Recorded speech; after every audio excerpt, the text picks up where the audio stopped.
दुर्योधन तथा श्री कृष्ण का संबंध कैसा था, ये तो हम सभी जानते हैं।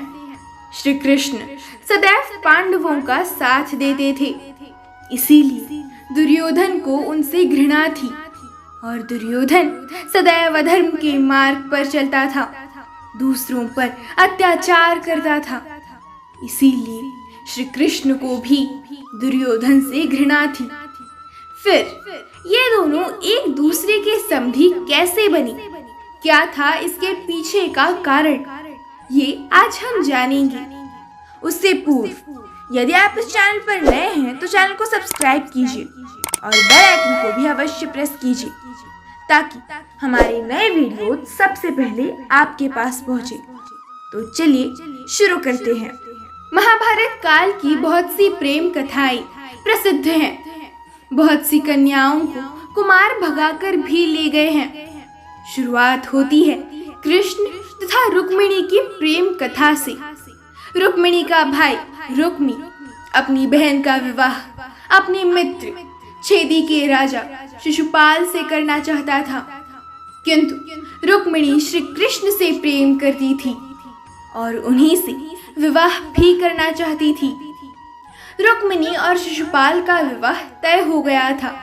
विवाह मंडप में पहुंचने से पूर्व ही श्री कृष्ण रुक्मिणी को भगा कर ले गए। ऐसे ही श्री कृष्ण ने कुंती की बहन की पुत्री मित्रविंदा को भी भगाया था, जो श्री कृष्ण को मन से पति मान चुकी थी। श्री कृष्ण तथा जामवती के पुत्र का नाम सांब था। भगवान श्री कृष्ण का ये पुत्र श्री कृष्ण की ही भांति सुंदर एवं आकर्षक था। दुर्योधन और भानुमति की प्रेम कहानी तो हमें पूर्व से ही ज्ञात है। दुर्योधन और भानुमति की दो संतानें थी, पुत्र लक्ष्मण एवं पुत्री लक्ष्मणा।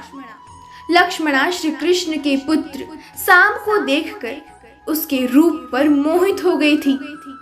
सांब भी लक्ष्मणा के सौंदर्य से प्रभावित होकर उससे प्रेम करने लगा। एक समय ऐसा आया जब लक्ष्मणा और सांब ने श्री कृष्ण और रुक्मिणी की भांति ही भागकर प्रेम विवाह करने का विचार किया, क्योंकि कौरव श्री कृष्ण को अपना शत्रु मानते थे और श्री कृष्ण भी कौरवों से नफरत करते थे। ऐसे में दोनों पक्षों की अनुमति के बिना उन्होंने भागकर विवाह करने का निश्चय किया। दुर्योधन ने अपनी पुत्री लक्ष्मणा का स्वयंवर आयोजित किया। उसमें दूर दूर के राजा तथा युवराज आए हुए थे। किसी भी यदुवंशी को आमंत्रित नहीं किया गया था। इसी कारण सांब स्वयंवर में भाग नहीं ले सकता था। तो सांब ने लक्ष्मणा को भगा कर ले जाने का विचार किया। वो पहुंच गया दुर्योधन के महल में और लक्ष्मणा को उठाकर अपने साथ ले आया। कौरव अपनी पूरी सेना को लेकर सांब के पीछे आए। सांब अकेला उनकी सेना का सामना नहीं कर पाया। कौरव सांब को लेकर हस्तिनापुर चले गए। उन्होंने सांब को बंदी बना लिया। जब ये बात यादवों को पता चली तब बलराम दाऊ बहुत क्रोधित हुए। उन्होंने हस्तिनापुर पर आक्रमण करने का निश्चय किया और अपना शस्त्र अपना हल लेकर हस्तिनापुर पहुंच गए। बलराम ने कौरवों से कहा कि वो सांब को मुक्त कर दे और लक्ष्मणा को सांब के साथ विदा कर दे, किंतु कौरवों ने बलराम की बात नहीं मानी। बलराम इससे अत्यधिक क्रोधित हो गए और उन्होंने अपने हल का प्रहार हस्तिनापुर पर किया और संपूर्ण हस्तिनापुर को खींचकर गंगा में डुबोने चल पड़ी। कौरवों ने बलराम का ये रौद्र रूप देखा तो वे भयभीत हो गए। चारों ओर हाहाकार मच गया। सभी को लगा कि यदि उन्होंने बलराम की बात नहीं मानी तो वास्तव में वो हस्तिनापुर को गंगा में डुबो देंगी।